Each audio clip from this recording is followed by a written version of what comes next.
Okay, friends, let's officially get started. We'll kick this off with our 1 or 2 minutes of silent meditation, really simply with the intention of arriving to practice this evening. So get settled, find a posture that feels not too tight, not too loose, but you're right in the middle of effort and ease. And then when you feel ready, go ahead and close your eyes.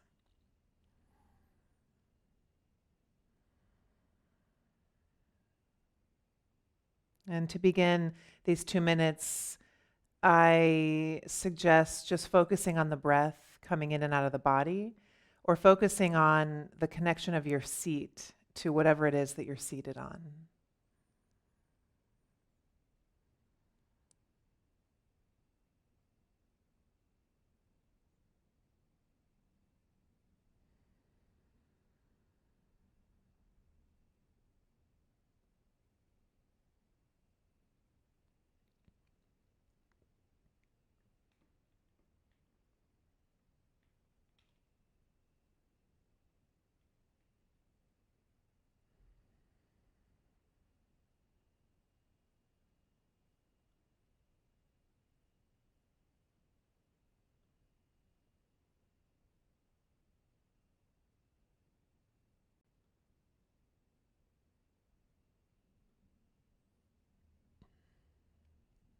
Just give yourself another couple rounds of breath.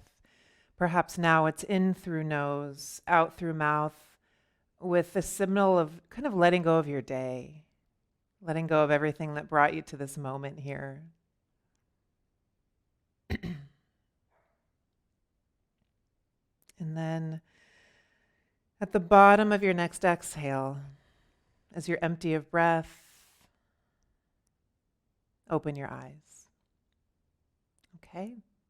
So welcome to Mindful Mondays. This is our 5th of 6 mindfulness lessons for having a mindful holiday. And today we are going to talk about equanimity, or something called the middle way. And then next Monday, we're going to talk about joy and happiness, which I feel like we don't talk about much in meditation. And I'm really excited to dive into that topic and meditate on that. For next Monday, I am going to move our class to the morning. I just learned today that some of my family is arriving Monday night, and I thought it was Tuesday. And so I'm going to move us to Monday morning, but I'll send out a notification. So I'll make sure that you're aware, and I'll adjust our class in the app and in the website. So as we dive into equanimity this evening, and then, of course, practice on equanimity in meditation, the word equanimity comes from Latin roots that simply means having an even mind. An even mind. The ancient circuitry of our brain is continually driving us to react one way or another. It's how we are wired to survive as a human species. And so you can think of equanimity as the circuit breaker for that ancient wiring. Equanimity is the circuit breaker. I think a really important note on equanimity, it's not apathy, and it's not indifference. Sometimes we think equanimity means we just don't care what happens, right?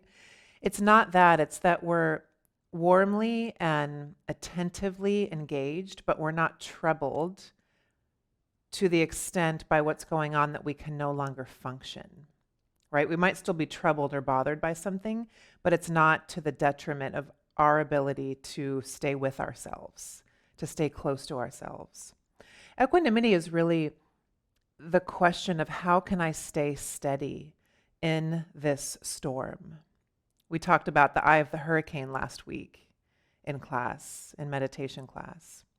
In yoga philosophy, of course, these practices weave together. Mindfulness meditation is not yoga philosophy. However, in yoga philosophy, this question of how steady can I remain in the storm is how we measure our progress in yoga, right? So it's not, can I do down dog? It's not, can I touch my toes? It's not, can I stand on my head? It's, how am I when things around me are changing? Can I stay with myself? Can I stay steady? So interesting how these things weave together. We train our mind in equanimity practice to notice what's going on. Like, what are the details and the facts of what's going on in the present moment? It's the difference of, instead of being inside the fear, for example, or inside the pain, or inside the chaos, we're instead aware of the fear and the pain and the chaos. We're not ignoring it. We're aware of it, and we're less inside of it. When we're inside of some of those senses, emotions, feelings, we're very close to our reactivity, right?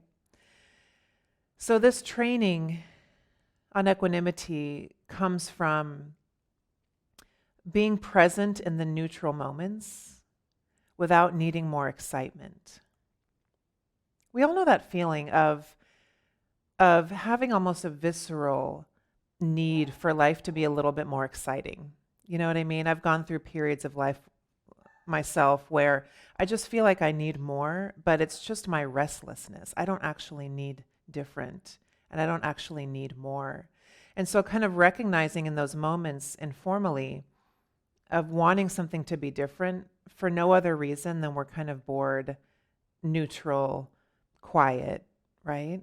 The mind is often grasping for more than we're experiencing in any given moment. It's natural to seek excitement in some way, right? And that comes out differently for all of us.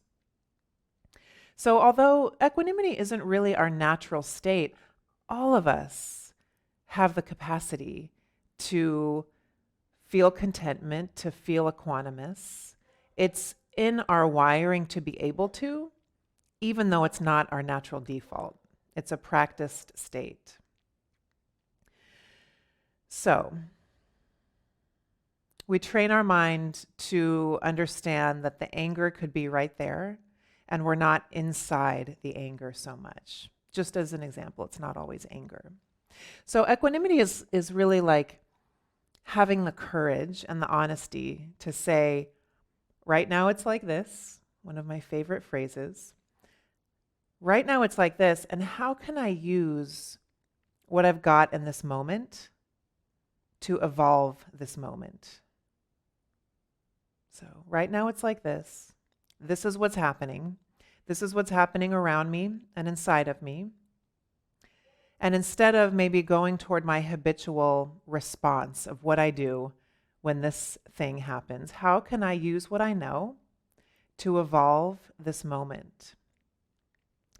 That is a huge turning point, right? That's a very conscious place to be, and we can't always quite be there when we're kind of wrapped up or swept up in chaos. But that is a very mindful moment leading to a certain freedom when we can ask ourselves that question. How can I use what I've got right now to evolve this moment? So equanimity is really an attitude that arises, we could say. Life happens. It often does not cooperate. We know this. But it's our ability to open up to a certain intelligence and to open up to what is and to keep moving forward anyway. It's our ability to use creativity to keep moving forward anyway, despite the thing. So you could say that equanimity, I love thinking about it this way, equanimity is a portal. It's a portal to evolving a moment that we're in, a moment that we're experiencing with ourselves and with others. And then meditation is the training in that equanimity. So equanimity sounds great, right? Of course. It's not as easily accessed unless we've been practicing it through meditation. Without even realizing it, every time we come to sit, we're practicing in equanimity. It's just sort of, you could say, a natural byproduct of sitting to meditate. And so the more we are practiced in formal meditation, what we're doing tonight on our cushion or in a chair, the more that attitude of equanimity is available to us. Otherwise, it's just a really nice concept that we'd like to get really good at, but can't seem to in a hot moment, right? It's our formal practice that helps us get there. There's something called the pairs of opposites. You might have heard these before. In Buddhism, they're called the 8 worldly winds. And those pairs of opposites are pleasure and pain, praise and blame, gain and loss, fame and ill repute. So those pairs of opposites cover pretty much everything we experience as humans on each end of the spectrum. And these 8 things are the ways in which the world kind of pushes and pulls us along. When we're really caught up in these pairs of opposites or these 8 worldly winds, we're in a call and response with life. We are not in the driver's seat. The thing about being really attached to, let's say, praise, right? If we get overly attached by praise, we all know one day the praise is going to go away, right? And there's a lot of suffering when that disappears. If we're overly attached to the blame, we have some issues with self-worth, right? And in that respect, we're stuck in a different way. And so we want to stay kind of in the middle of praise and blame, in the middle of gain and loss. We want to stay in that middle ground, that middle way of pleasure and pain. That's our equanimity, that middle way. One of my favorite ways to think of equanimity is from Roshi Joan Halifax, and she says, I don't know if this was initially her or if she took it and ran with it, but a strong back is equanimity and your capacity to really uphold yourself. And then a soft front is opening to things as they are. All too often, our so-called strength comes from fear and not love. So instead of having a strong back and soft front, she says, we may have a defended front, a closed off, closed down front, shielding a weak spine. In other words, we walk around brittle and defensive, trying to conceal our lack of confidence. She says if we strengthen our backs, metaphorically speaking, and develop a spine that's flexible but sturdy, then we can risk having a front that's soft and open because we have a foundation on which to stand.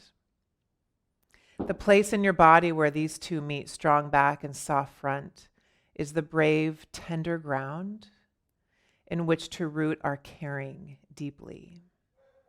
I love that so much. I can post that if you guys want me to post it. And so in closing, before we move to our seated practice tonight, think of equanimity as the capacity to be in touch with the world. We've had a lot of opportunity to be in touch with the world these last 5 years, haven't we? But at the same time, not be so swept away by it. So being in touch, but not swept away. It's how do we stay engaged, but not completely consumed, right? It's a fine line. Equanimity is the stability of mind that allows us to be present with an open heart, no matter how wonderful or no matter how difficult conditions are. So how do we get there? It's these regular visits to ourselves, like we're doing tonight through our practice. It's time spent on our yoga mat, time spent on our cushion when we'd rather be doing a million other things. That's how we build this inner foundation, this strong back, and this ability to stay open. It's showing up here. It's this non-canceling on ourselves, right? This refusing to cancel on our practice. So as we come to our official seat tonight, can you feel that sense of not too tight, not too loose, but also strong back and soft front?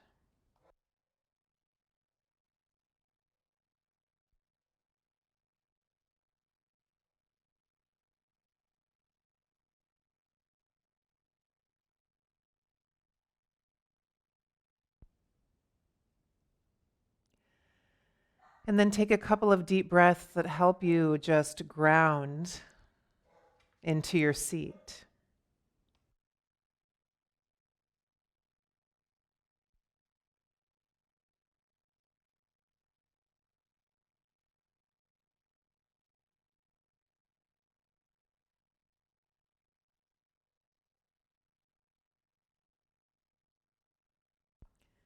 Rest your hands comfortably on your legs or in your lap.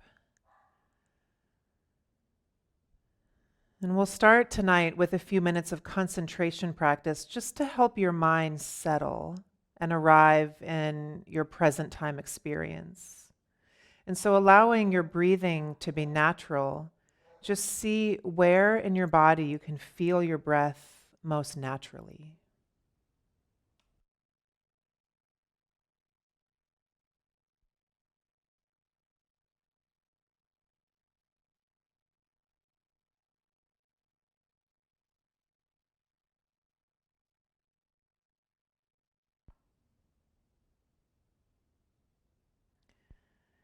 You might be feeling it in the stomach, the chest. Maybe for you, it's really just sensing that rising and falling, the expansion, the contraction as the body inhales and exhales.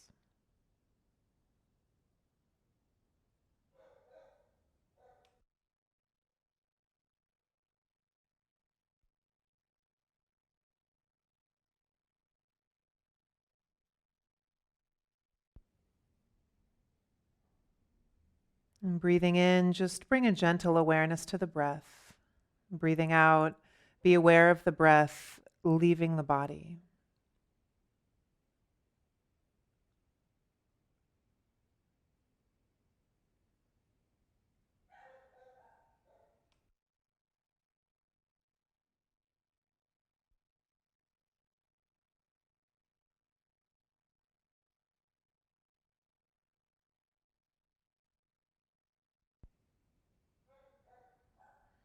And naturally, you'll notice the mind beginning to wander eventually, if it hasn't already. And this offers us an opportunity to simply cultivate mindfulness and concentration. There's nothing wrong. The mind is doing what it does.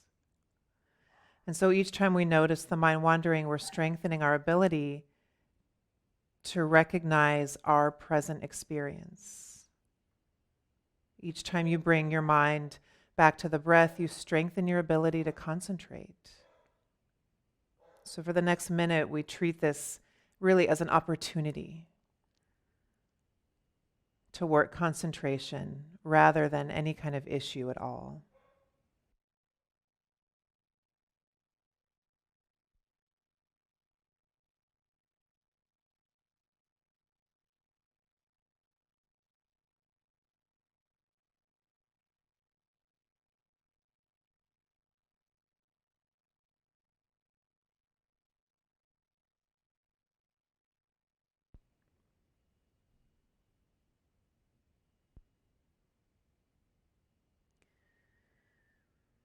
In equanimity practice, we are cultivating a mind and a heart that stay balanced and at ease within any surrounding. We come to understand that happiness and suffering is not caused as much by experience and circumstance, but rather in response to those things. And so we'll begin our equanimity practice tonight by repeating the following phrases. So just repeat these for yourself. So repeat after me silently. I am responsible for my own actions. I am responsible for the energy and attention I give my thoughts, feelings, and experiences.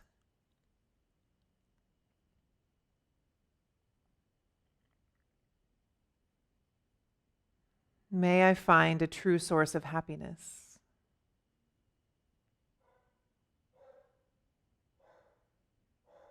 And may I find peace exactly where I am.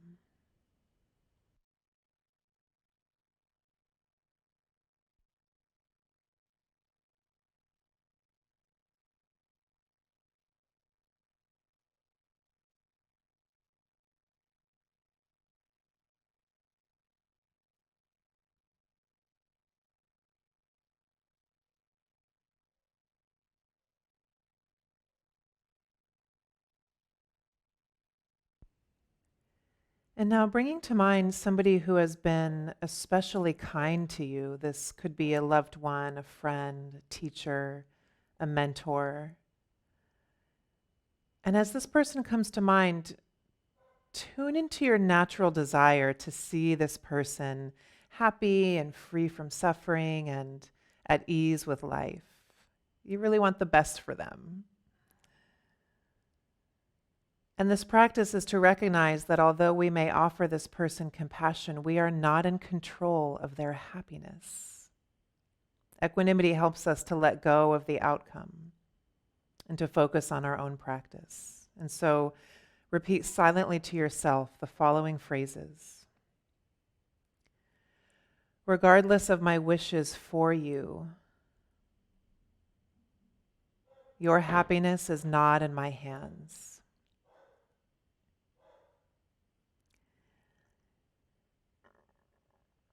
All beings are responsible for the suffering or happiness created by their own actions.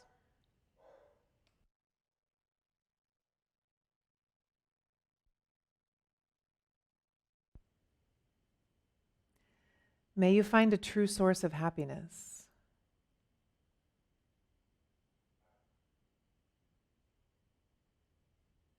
May you find peace exactly where you are.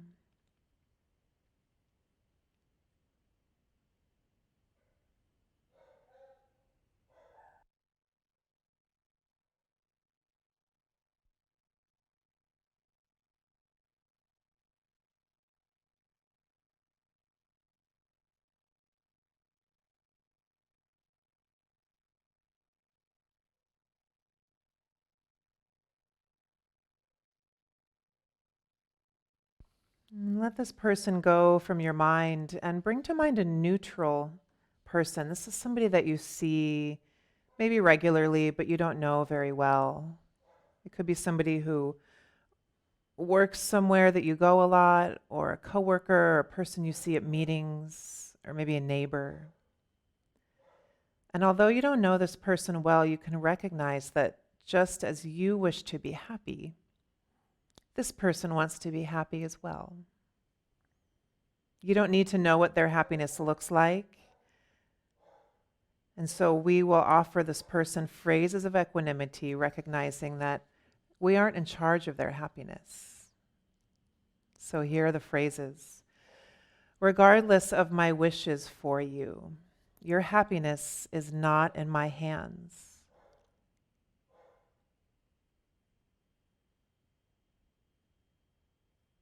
All beings are responsible for the suffering or happiness created by their own actions.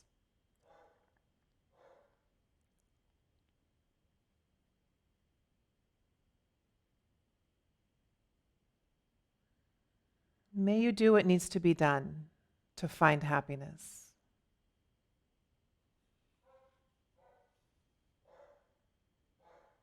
And may you find peace exactly where you are.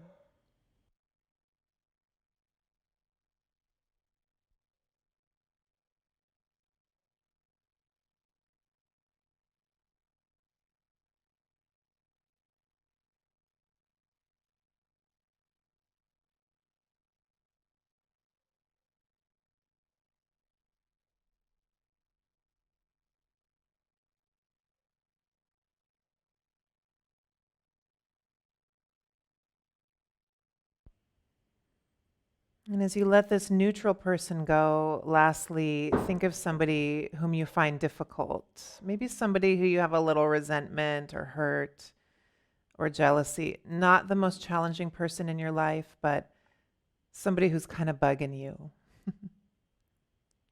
And again, offer these phrases of equanimity with the intention of recognizing that they are in charge of their own happiness and ease.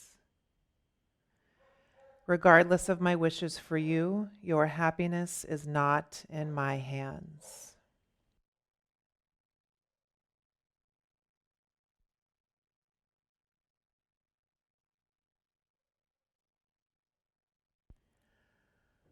All beings are responsible for the suffering or happiness created by their own actions.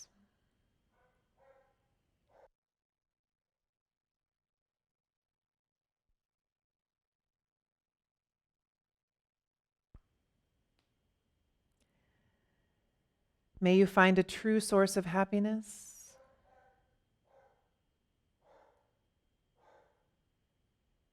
And may you find peace exactly where you are. And we'll have 1 minute to let that settle.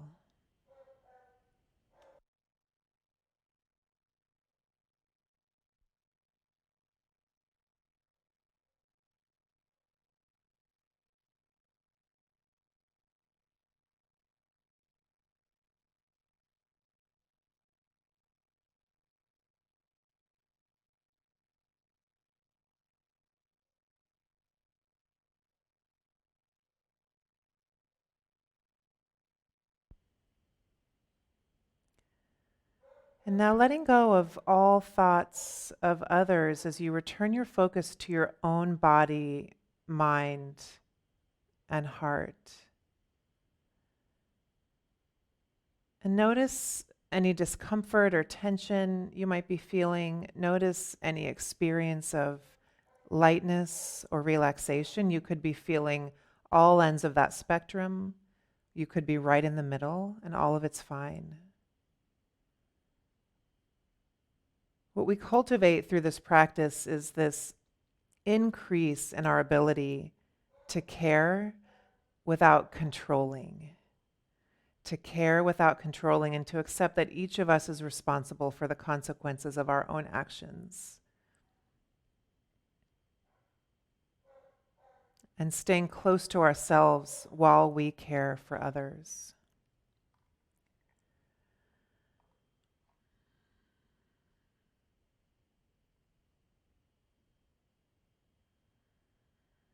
And take a couple slightly deeper breaths, just feeling into this moment, inhaling through nose, exhaling through nose or mouth, whatever feels natural to you. And as you slowly open your eyes, return your attention to the space around you, just turning your head and looking right and left and up and down.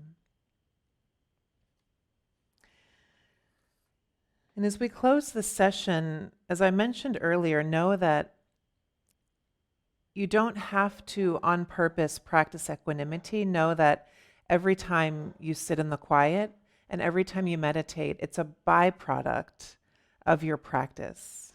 And I think it's just really good to know that anyway, without meaning to, or even if it's not your intention, you're practicing equanimity in this idea, this feeling, this metaphor, this physical sense of strong back and soft and open front. So thank you so much for sitting with me tonight, and I'll see you Monday morning next week, and I'll be sure to let you know what time, and I'll give you plenty of time to plan. I'll probably let you know by Friday. So I send you all the love, and I hope you have a great night. Thank you so much again.